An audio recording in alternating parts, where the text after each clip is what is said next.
क्या दुर्गुणों का त्याग हो सकता है? अगर हो सकता है तो कैसे? इसके बारे में सुनेंगे पूज्य स्वामी राम सुखदास जी के प्रवचन। वे कहते हैं, आप खूब ध्यान दें, मनुष्य से दोष उस समय होता है जब वह किसी से कुछ चाहता है, अपना अभिमान होता है और सुख चाहता है। संयोगजन्य सुख की अभिलाषा भीतर होती है। अर्जुन ने पूछा कि मनुष्य पाप करना नहीं चाहता, फिर पाप क्यों हो जाता है? भगवान ने यही उत्तर दिया है कि उसके मन में सुख भोग की और संग्रह की कामना है, चाहना है। जब तक यह चाहना रहेगी तब तक पाप होता ही रहेगा। सावधान होने पर भी फिर गफलत हो जाएगी। इसके मिटने का उपाय क्या है? असली उपाय भीतर का प्रायश्चित्त है। पश्चाताप हो जाए, जलन पैदा हो जाए दुर्गुणों से, पाप से। जिस पाप कर्म से जितना सुख हुआ, उस सुख की अपेक्षा पश्चाताप अधिक हो जाए और यह प्रतिज्ञा कर लें कि कभी किसी को धोखा नहीं दूंगा, ऐसी भूल कभी नहीं करूंगा, ऐसा पक्का विचार कर लें और उस पर डटे रहें, तो पहले किया हुआ पाप नष्ट हो जाएगा। परंतु यदि विचार भी करता रहता है और फिर भी वैसा ही पाप करता रहता है, तो वह नष्ट नहीं होता, नया नया पाप होता रहता है, फिर पतन होता ही चला जाएगा। पक्का पश्चाताप हो जाए कि अब ऐसा काम नहीं करेंगे, इस पर डटा रहेगा, तो उसका अंतःकरण शुद्ध हो जाएगा, निर्मल हो जाएगा। जितना पश्चाताप अधिक होगा, जितना अपना विचार पक्का होगा, उतनी जल्दी अंतःकरण शुद्ध होगा। ये दो चीज़ें बड़ी श्रेष्ठ हैं, अंतःकरण को निर्मल करने वाली और पापों का नाश करने वाली। एक बात का ख्याल रखना है कि मनुष्य स्वयं परमात्मा का अंश है, स्वयं दोषी नहीं है। यह संयोगजन्य सुख लेने से ही दोषी बनता है। अपना अभिमान और कामना, ये दो महान पतन करने वाले हैं और इनसे लाभ कोई होने वाला नहीं है। तो खूब समझने की बात है। हमारे मन में इस बात का विचार आता है कि भाई लोग ध्यान नहीं देते, संसार से सुख की कामना और लोभ रहता है कि मेरे को लाभ हो जाए, इतना ले लूं, इतना रख लूं, इतना मार लूं, इससे मेरे को सुख हो जाएगा, ऐसा भाव है। इसके समान धोखा देने वाला कोई वैरी है ही नहीं। इतना इससे धोखा खाता है, बस पूछो मत। सज्जनों, आपको जचे न जचे, पर यह बात मेरी विचारी हुई है कि लाभ कोई सा है ही नहीं और नुकसान बहुत भारी है, परंतु मनुष्य को उसमें लाभ दिखाई देता है और नुकसान नहीं दिखता। यह अवस्था है। रामचरितमानस में कहा है, करही मोह बस नर अघनाना, स्वार्थ रत पर लोक नसाना। स्वार्थ में रत रहकर नाना प्रकार के पाप करता है। मूढ़ता भरी है भीतर से, वहम करता है कि मैं ठीक कर रहा हूं, पर कर रहा है अपने आप की हत्या, अपना पतन, अपना नुकसान। सज्जनों, कृपा करके आज से अन्याय छोड़ दो, पाप मत करो। अगर शांति सुख चाहते हो तो दूसरों का हक लेने का विचार मत रखो, नहीं तो कोई बचा नहीं सकेगा। महान कष्ट में जाना ही पड़ेगा, क्योंकि पापों को पकड़ लिया है आपने, पाप के बाप को भी पकड़ लिया है आपने, पाप के मूल में फंस गए हो आप। एक कहानी आती है, एक अच्छे पंडित जी कथा कहते थे, लोगों को सुनाते थे, पढ़ाते थे। एक दिन पंडित जी की स्त्री ने कह दिया कि महाराज, पाप का बाप कौन है? तो पंडित जी बता नहीं सके। बड़ा दुख हुआ कि मैं इतना पढ़ा लिखा पंडित हूं और यह तो कुछ नहीं जानती, पर मुझे इसके प्रश्न का भी उत्तर आया नहीं। तो पश्चाताप हुआ और उठकर चल दिए कि तेरे प्रश्न का उत्तर दिए बिना मैं तेरे हाथ की रोटी नहीं खाऊंगा। स्त्री ने बहुत अनुनय विनय किया, पर पंडित जी ने कहा कि नहीं, नहीं खाऊंगा। स्त्री को दुख हुआ, पर विचार किया कि सुधार हो जाए तो अच्छी बात है, इस कारण चुपचाप रही। वह जाने लगा। बीच में एक वैश्या का घर था। वह पंडित जी को जानती थी। उसे इस बात का आश्चर्य आया कि आज पंडित जी उदास होकर कैसे जा रहे हैं। सामने जाकर उसने पूछा कि महाराज, आज आप कहाँ जा रहे हैं, क्या बात है? तो पंडित जी बोले कि मुझे बड़ा दुख है। किस बात का? वैश्या ने पूछा। उत्तर दिया कि मेरी स्त्री ने प्रश्न किया और उत्तर मुझे आया नहीं, इसलिए काशी जाता हूं, वहां पढ़ाई करूंगा, पंडितों से पूछूंगा, फिर आऊंगा घर पर। वैश्या ने पूछा कि बात क्या है? पंडित जी ने उत्तर दिया कि मेरी स्त्री ने पूछा कि पाप का बाप कौन है। मैं बता नहीं सका। वह बोली, यह बात तो मैं बता दूंगी, आप वहां क्यों जाते हो? यह तो बड़ी सीधी सी बात है, मैं बताती हूं। पंडित जी बोले कि बड़ी अच्छी बात है, हमें तो बात मिलनी चाहिए। पंडित जी रुक गए। अमावस्या के पहले दिन 100 रुपये भेंट कर दिए और वह बोली कि मेरी प्रार्थना है कि मेरे घर पर आप भोजन कर लें, भोजन चाहे आप स्वयं बना लें। पंडित जी ने विचार किया कि इसमें दोष क्या है, स्वीकार कर लिया निमंत्रण। दूसरे दिन पंडित जी चले गए। उसे भोजन की सारी सामग्री तैयार कर ली। चौका देकर रसोई साफ करके सामग्री सामने रख दी और वैश्या ने 100 रुपये और पंडित जी के सामने रखे और कहा कि महाराज, आप पक्की रसोई तो दूसरे के हाथ की ही पाते हैं, मैं बना दूं अच्छी तरह से, इतनी मुझ पर कृपा हो जाए। पंडित जी ने सोचा कि पक्की रसोई पाने में क्या है, पक्की रसोई पाते तो हैं ही, चलो इसके हाथ की पा लेंगे। वैश्या ने खीर, मालपुआ, पूरी, साग आदि सब ठीक तरह से बना लिए। रसोई बनकर तैयार हो गई तो कहा, पंडित जी महाराज, अब भोजन पाइए। उनके सामने रसोई परोस दी, सामने लाकर 100 रुपये रख दिए और बोली कि एक कृपा और हो जाए, मेरे हाथ से ग्रास ले लो। पंडित जी ने सोचा, इसमें हर्ज क्या है, इसके हाथ की बनाई हुई रसोई अपने न लेकर उसके हाथ से ले लें, इसमें फर्क क्या है। पंडित जी ने स्वीकार कर लिया। ग्रास बनाकर मुंह में देने लगी तो जैसे ही पंडित जी ने मुंह खोला तो पंडित जी के मुंह पर जोर का थप्पड़ मारा और बोली कि अभी तक होश नहीं आया, खबरदार, मेरा एक भी दाना खाया तो मैं आपका धर्म भ्रष्ट नहीं करना चाहती। आपको शंका थी कि पाप का बाप कौन है। शास्त्रों में वैश्या का अन्न कितना निषिद्ध लिखा है, आपने पढ़ा है? पढ़ा तो है। पंडित जी बोले, तो आप कैसे तैयार हो गए खाने के लिए, और वह भी मेरा बनाया हुआ और मेरे हाथ से? कारण क्या है, आपको पता नहीं लगा? यह जो लोभ है ना, यही पाप का बाप है। गीता ने 2 आसक्तियां बताई, भोग ऐश्वर्य प्रसक्ता नाम, सुख भोग और संग्रह। इनमें एक एक से आदमी अंधा हो जाता है। अगर दोनों हो जाएं, फिर तो उसका कहना ही क्या है। पूछा गया कि मनुष्य ऐसा क्यों करता है? वह लोभ में आकर करता है।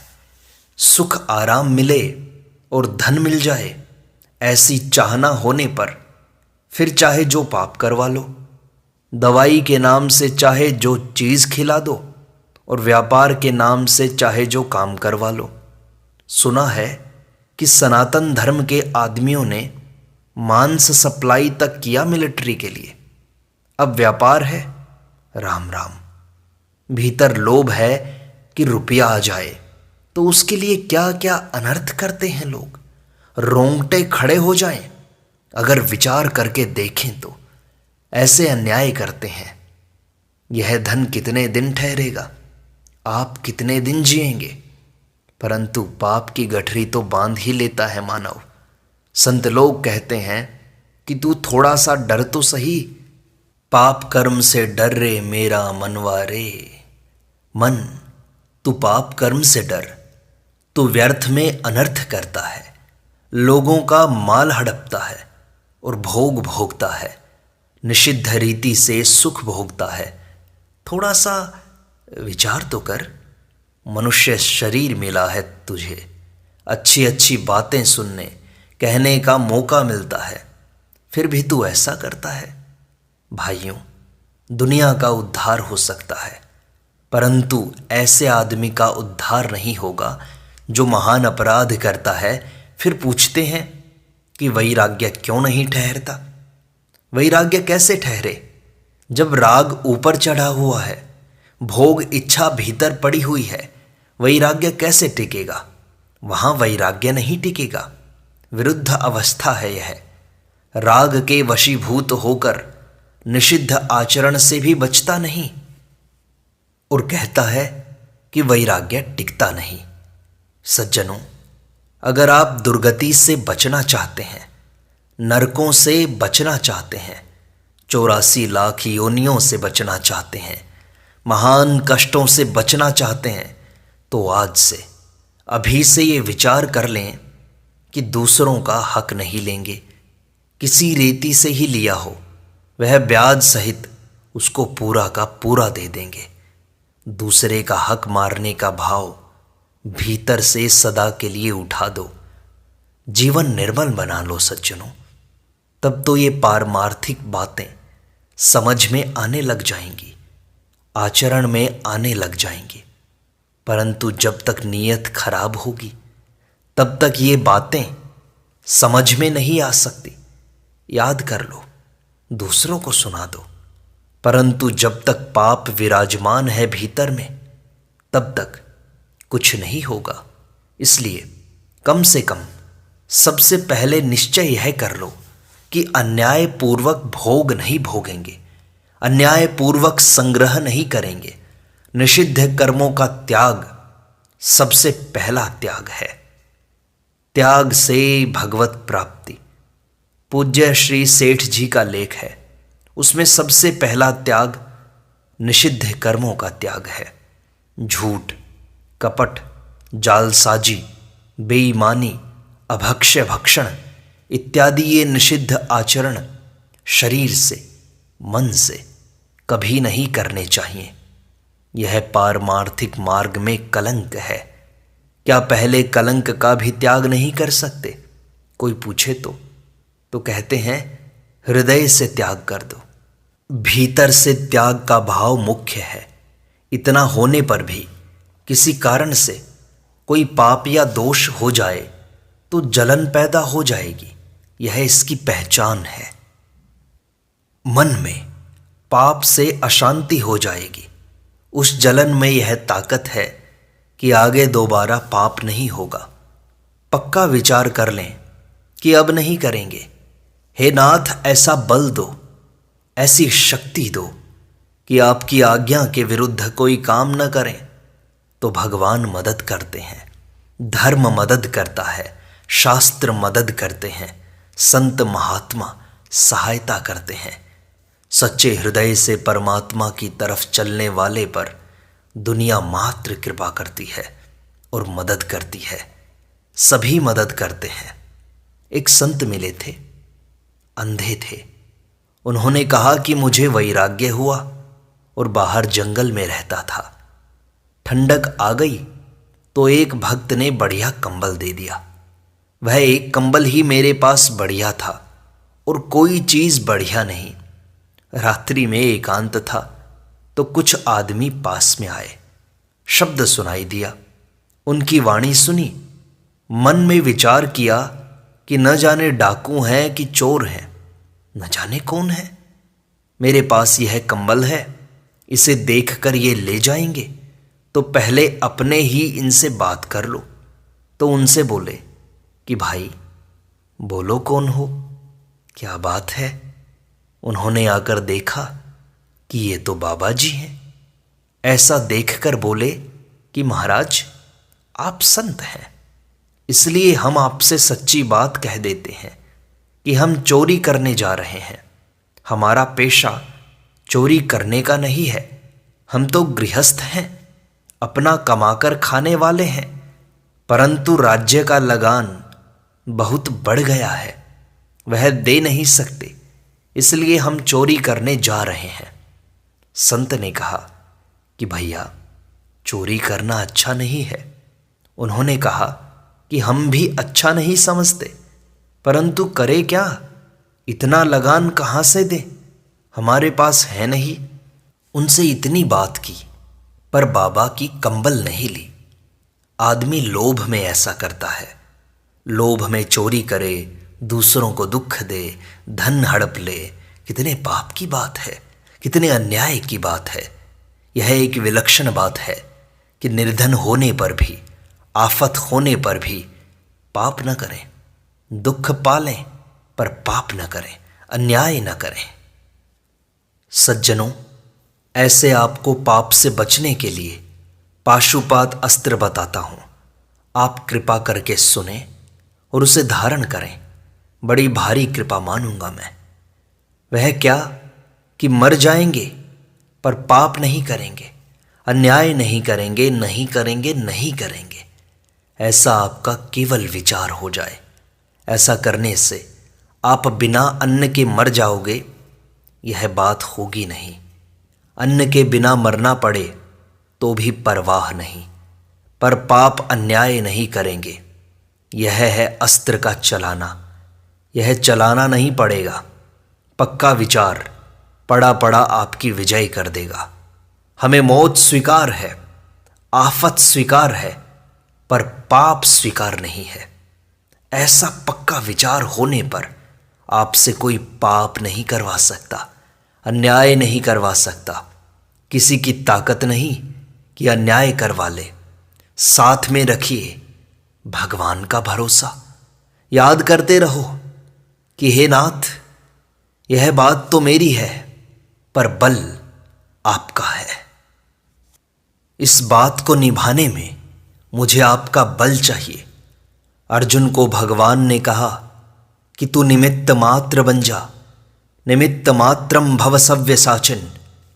निमित्त मात्र तो मैं बन जाता हूं, परंतु यह काम कर लेना ठीक तरह से, ये मेरी ताकत के बाहर की बात है।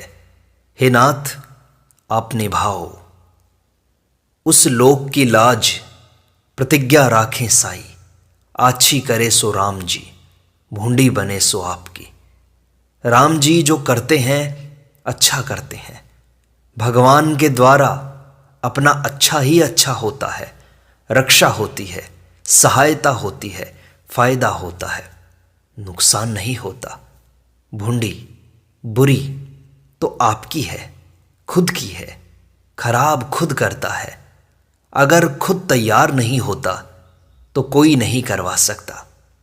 कानून ने ऐसा कर दिया, लोगों ने ऐसा कर दिया, कुसंग ने ऐसा कर दिया, वायुमंडल ही ऐसा आ गया, हमारा तो भाग्य ही ऐसा था, संग अच्छा नहीं मिला, गुरु नहीं मिले, इत्यादि बातें सब बहानेबाजी है और कुछ नहीं। कोई भी किंचित मात्र भी आपका कुछ बिगाड़ नहीं सकता।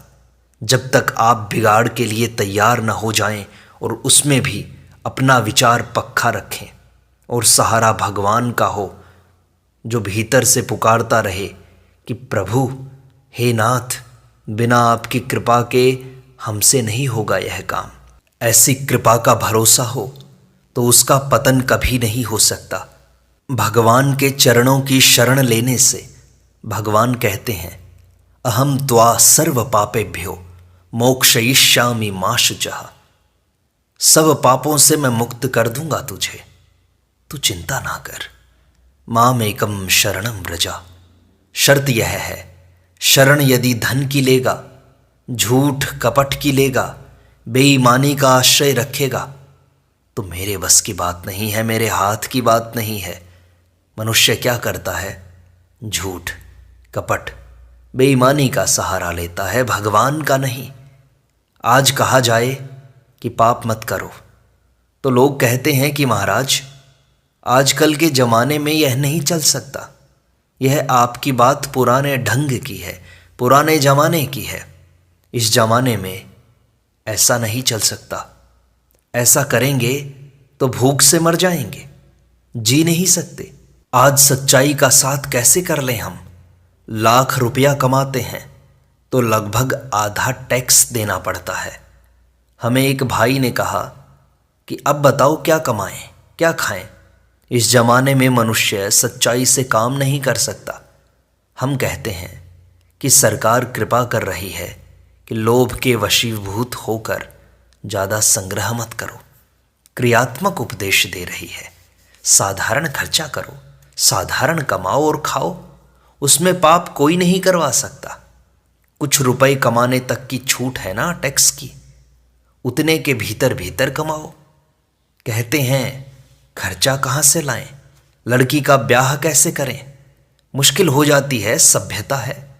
सभ्यता को तिलांजलि दे दो, पानी दे दो, पानी में खड़े होकर। हमें वह सभ्यता नहीं रखनी। हमारी बेइज्जती हो जाए उससे डरेंगे नहीं। पुण्य करते हुए, शुभ कर्म करते हुए, धर्म के ऊपर चलते हुए अगर लोग निंदा करें तो करें। त्रिविधम नरकस्येदम द्वारम नाशनम आत्मनः। अपना पतन करने वाले काम, क्रोध और लोभ, ये 3 प्रकार के नरकों के दरवाजे हैं। इनमें प्रविष्ट हो गया वह तो नरक में जाएगा ही जाएगा। यदि भगवान को याद करें कि अब ऐसा नहीं करेंगे तो नहीं जाएगा। जिसका भाव अच्छा है और भगवान की तरफ चलना चाहता है, भगवान उसे 100 बार याद करते हैं, कहीं उसे भूल न जाऊं ऐसा सोचते हैं। ऐसे प्रभु के रहते हुए भय किस बात का? सच्चे हृदय से पाप का त्याग कर दो। अभी तो लोभ में आकर पाप कर बैठते हैं, परंतु आगे दशा क्या होगी इसका कुछ विचार किया है? धन यहीं रह जाएगा, संपत्ति यहीं रह जाएगी, पर आप चले जाओगे। उम्र भर में खर्च कर सकोगे नहीं। पाप से कमाया हुआ धन खर्च नहीं किया जाएगा, बाकी बचेगा, और पाप किया हुआ कर्म पीछे नहीं रहेगा, साथ चलेगा। महान दंड भोगना पड़ेगा। समझदार आदमी को तो जल्दी चेत कर लेना चाहिए। इसलिए केवल विचार हो जाए कि अब पाप नहीं करेंगे, अन्याय नहीं करेंगे। नारायण नारायण नारायण।